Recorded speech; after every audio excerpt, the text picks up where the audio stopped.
is uncomfortable because he keeps hunting heads. At some point in his life? I don't think so. I think he tells his children how to hunt heads. But he has an error in his senses. Right. He has an error in his logic. An error causes a shade or a mirage to be put in front of truth. That's something I think we all know about is the worship that the Aztecs did, where they would rip the hearts out of living men as a form of worshiping their deity. To them, that was really about the height of their morality, and to us, it's just absolutely disgusting. You can't get more relative than that. That is correct. However, there is still an ultimate truth beyond even the Aztecs, because they believed not only in one, but in multiple deities. That's true.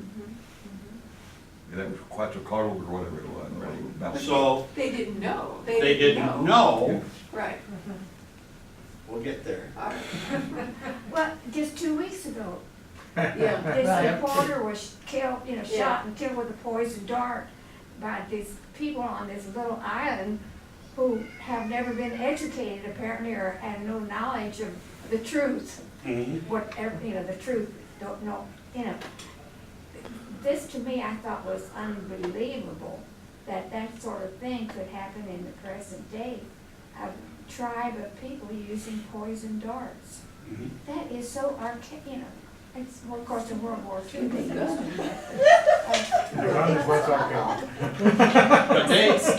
But they have an error somewhere in this chain below ultimate truth, correct?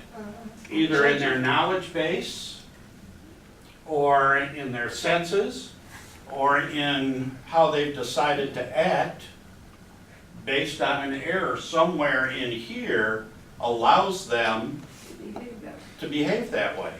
But is it their fault?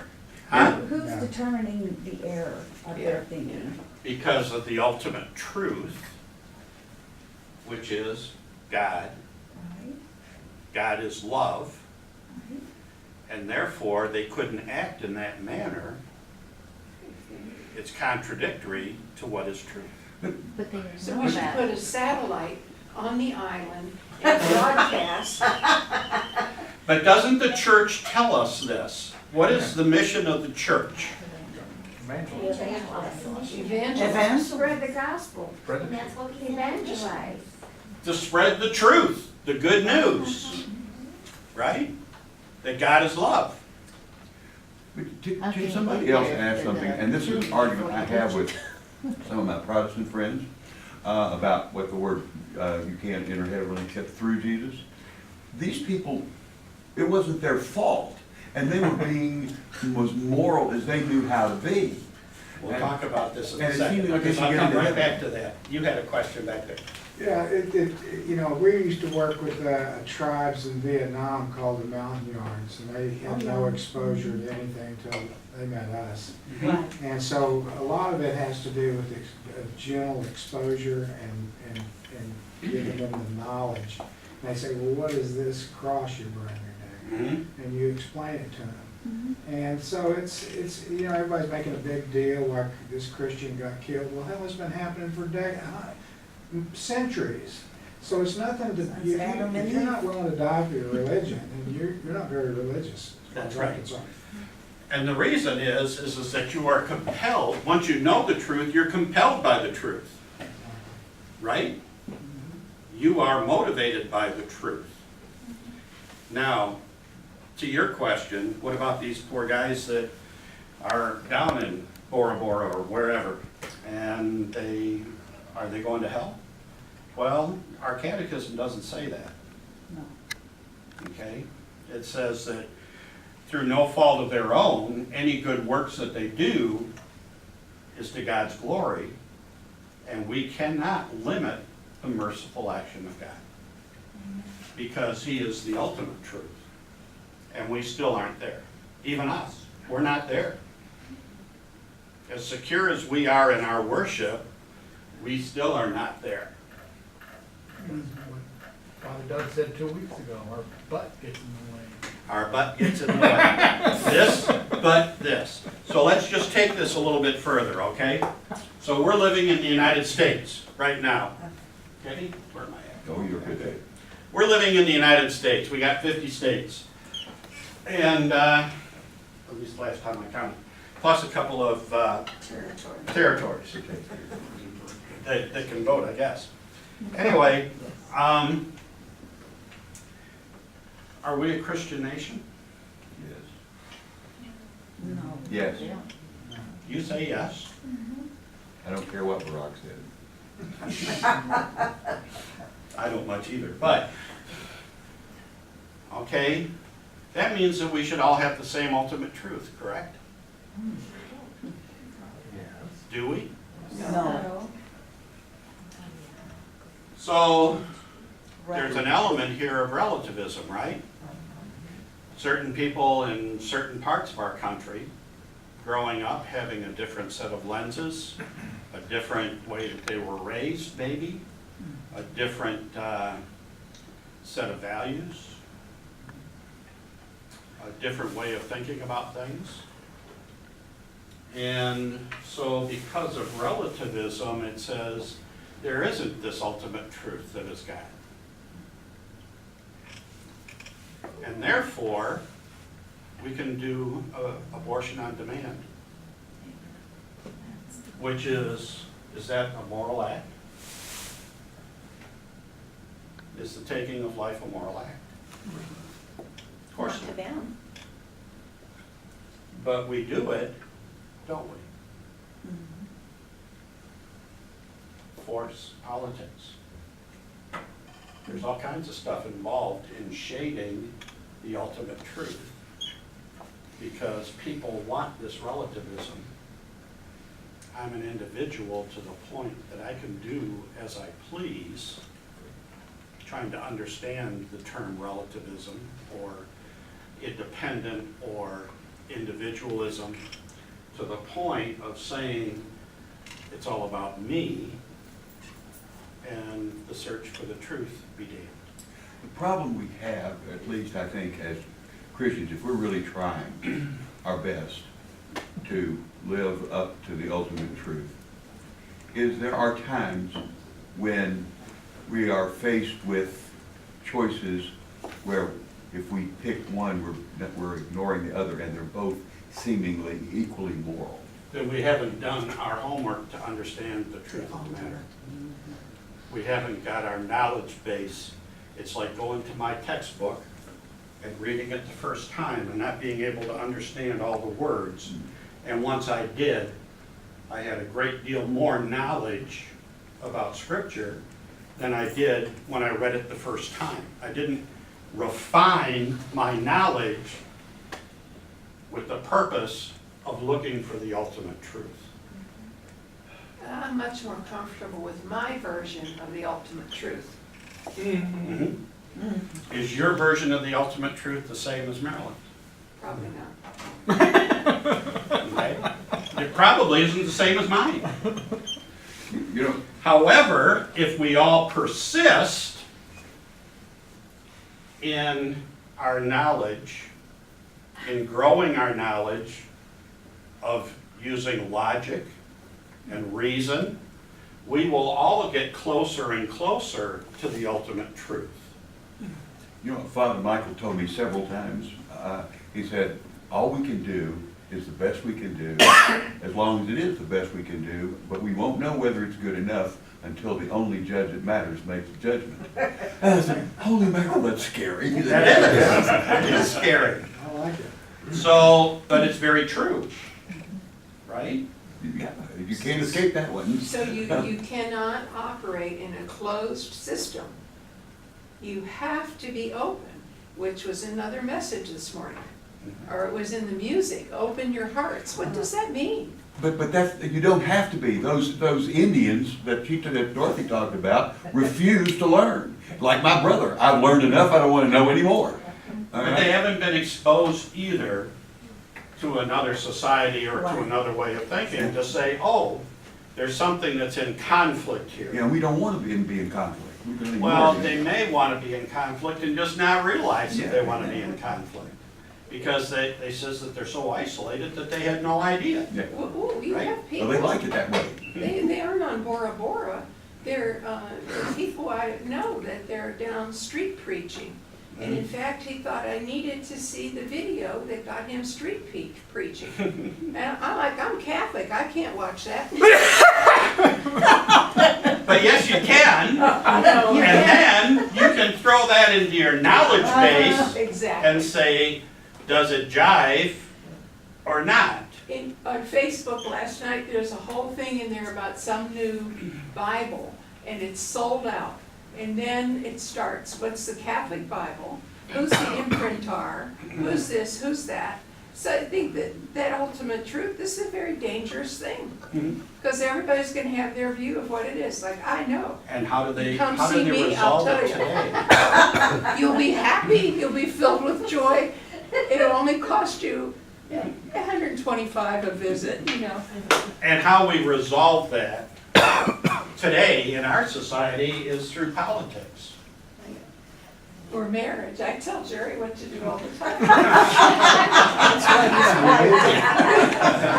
You wanna know? I'll tell you. Did she just say marriage? That's why- Oh, that's the ultimate force. Are you kidding me?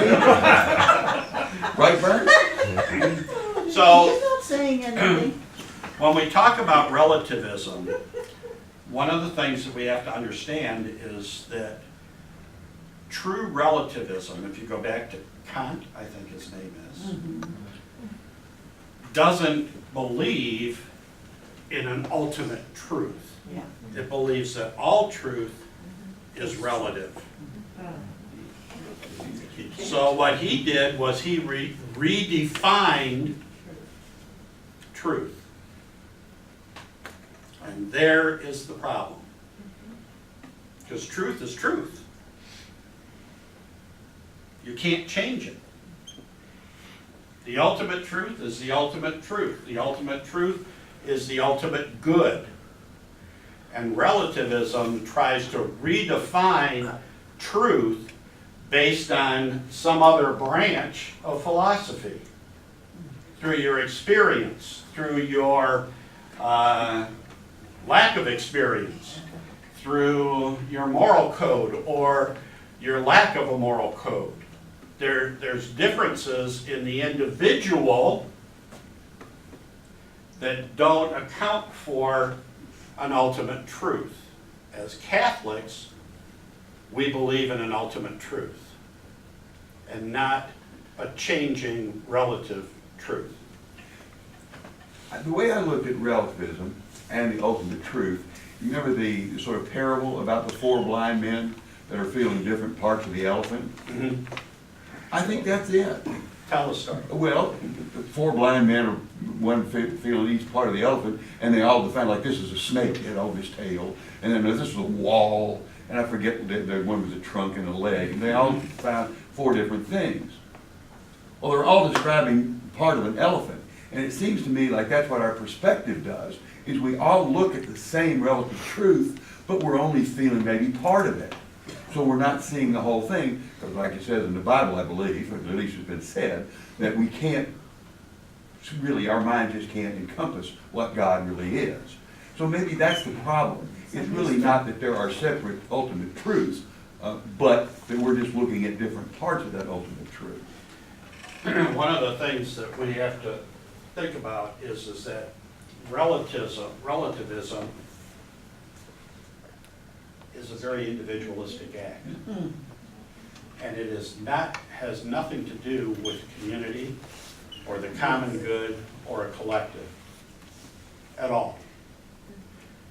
Relativism defines a type of what we call pseudo-freedom for an individual. A freedom to do whatever he wants to define his life as, instead of finding his definition in the ultimate truth, which is the good or God. I think anybody does that just lying to themselves. I think so It's too. heathenish. However, but that's where it was born. Okay, well, let's look at a real for example,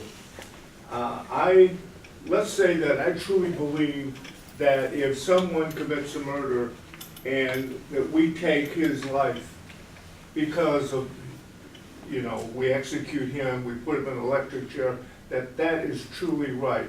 And someone else thinks that taking his life is wrong. How do we arrive at the ultimate truth as to which of those positions reflects? the Anybody truth? here want me to kill him? I mean, honestly, do you want me to She put you does. to death? Of course. Nobody. Nobody, no. So there is something within this group that says that there's something about life that's important, Right. okay? But there's But I another. also So don't want you to. if we say that the ultimate truth is that life is good or life is important, then we cannot Right. relativize it by saying, except Marley's life. True, that's right. So all life is important. Okay. But if Marley's out there killing 20 people at a time, like how do you remove the problem? The problem isn't that she's killing, well, the problem is she is killing. But the problem is that she doesn't define life the same way that everybody else defines With life, the ultimate truth. in view of the ultimate good or the ultimate truth. Otherwise, we wouldn't have capital punishment, we wouldn't have abortion, we wouldn't have euthanasia, we wouldn't have any of those things because we define life in the light of or in the knowledge of the ultimate truth, which is life is good. There are lives that are not good. Someone tried to kill my wife, and if I had the opportunity to do so, he would die first. But then you, in that opportunity, or in that thing, now just a second, there is going to be a difference. Who had just had their hand raised? Go ahead. So, but there has to be exceptions, I would imagine, for those that are mentally defective in some sort of category or another. The psychotic person, the schizophrenic, You would put them to death. no, I'm saying that, are they as responsible, perhaps, as I might be? In view of the ultimate truth, they still took a life. In view of the ultimate good, they still took a life. However, how we punish that is different. That becomes an issue of politics. But it should never take us away from the ultimate truth, that life is good. Because not everyone is born with the gift of the Holy Spirit, for sure. Completely understandable. But if we say that life is good, then what we do otherwise becomes a method of force or politics. All right, so here's the deal. I truly believe that this killing was wrong, but in God, and let's say God really believes that, the ultimate truth is taking a life is wrong. But in the process of his ultimate forgiveness, in his ability to forgive, this person faces him and he says, I forgive you. What then becomes the truth? The truth is still that life is good. The truth does not change. Truth does not change. Truth is truth. Period. You can't change because it is the ultimate good. But didn't he change when he? We don't know. We have never experienced Okay. that judgment, so we don't know what that judgment looks like, and therefore we cannot make a statement about God's mercy. Yeah. I'm just trying to work through it. Go ahead. Okay, life itself is maybe good, but not every life is good. And we can also say that God is okay with us killing people at times because he ordered to do, and he actually punished Saul for not doing it. Well, he actually killed him for disobeying him, but still he had ordered him to kill, and he refused. or failed. So, I mean, clearly, God is okay with it under circumstances, unless he has really changed in the New Testament. God never changed. That's my point. Precisely. So here, go ahead. Okay, well, just go back to Cain and Abel. What did God do to the killer? He didn't kill him. No. In fact, he protected him. He put a mark on him so nobody else should kill him. Who saw? Oh, No. I didn't hear what he Cain. said. Oh, Cain. I didn't hear what, I couldn't hear. Sorry, John. Now, here's That's my last, here's the rub, okay? Yeah. So, let's say that, David, you are an ex-murderer. Oh, jeez. Seems appropriate. I would not put him to death. I wouldn't put him to death. Okay? And, if I don't do something, you're gonna continue to be an ex-murderer. Does that justify the death penalty? Who you were It does not. Society says yes. Right. We're All gonna of it. remove these people. But Remove them from our have presence. you looked at all of the options for removing this person? Does every one of them end up in the death penalty? It's very expensive to keep them alive. Yeah. But Money is relative. actually, it is cheaper to keep a person alive for life than to put them to death. Then to prosecute. Not Those are in the Texas. attorneys. In Texas, they Yeah, but got see, they that don't for- really care. They just Neither got does them Tennessee, so. But, But the point being, and the point where the church has come to, Okay. and everybody says, oh, they're changing their tune and this, that, and the other thing. What the church has always taught is that taking of life is wrong. Amen. If a person can be restrained or locked up or removed from the possibility of further harm to life, that is the first and foremost option. you know, I think John Walsh might disagree with that. John Walsh. John Walsh, he's the guy that's done, what was it, America's Most Wanted? Yeah. The guy that raped and decapitated his, 6-year-old son, Yeah. had been released from a mental ward for doing the same thing previously. All right, when you lock them up, that doesn't mean they're locked up. They can get out, and almost But- always do. But that is an issue here and not an issue of what is true. But that's also an issue for the society to make about whether or not to kill them. Solitary confinement. Do what now? Not Okay, me. don't do that. How humane is it to keep them locked up? They eventually end up in solitary confinement and go crazy. There's still, you have not That's their violated the problem. truth that life is good. The thing about it is, if you look at nobody ever does studies on this, but if you've ever worked in the prison or the jails I have, you'll see that there are people that have been there for a long time that did very heinous crimes when they were young. And all of a sudden, they're here 20 years later with a PhD in philosophy or what they want to do, and they've changed and they're Different people. they're different people. You do things stupid when you're young. I mean, has anybody here And old. not done something stupid? Never. But that's the thing, I think you have to realize that you have to, through your senses, you acquire knowledge. The part, that's correct. You know, this is a building block that you go through. And it isn't relative. There is still the truth that life is good. Okay? We shouldn't kill. It says thou shalt not kill. It's pretty clear. Yeah. We'll go there another time. Yeah. However, when you sit there and you look at it, justice is not on this list. Because that's a whole nother discussion about justice and revenge. And that's a completely different set of topics that fall into here.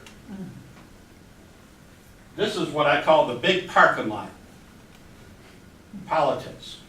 Forcing ideas, Is it good for the individual? Is it good for the collective or the community? All of those kind of things come out of this idea of politics.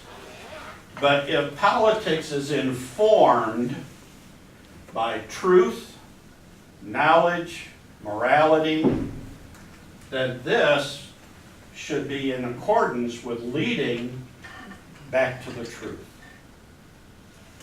And we all know it doesn't do that at this point. So there's still problems here. But to know what the ultimate truth is not a problem. That's been defined for a very, very long time. What is the ultimate good? The ultimate good is God. The ultimate truth is God. How would God act? Now we start to get into some issues. But we shouldn't if it's true and not an opinion. Okay? Relativism tells us, oh, anything goes, man. It's relative. Where were you born? How were you raised? What are your thoughts? What's the thought of the community that you were in, or your own individual thought? Can you be held accountable to the truth or not? And that's why it's totally rejected by the church. Totally rejected by the church, because it denies an ultimate truth. Okay? Let's pray. In the name of the Father, Son, and the Holy Spirit. Amen. Dear Lord, as we approach Advent, we are challenged by the mystery of your love, the mystery of you coming among us, of becoming incarnate in time and in history, in our presence. We ask you to bring our Advent to a beautiful time of waiting and hoping and yearning for you to enlighten our life and bring us to the ultimate truth, that you are love and that you love us. We ask this through Christ our Lord. Amen.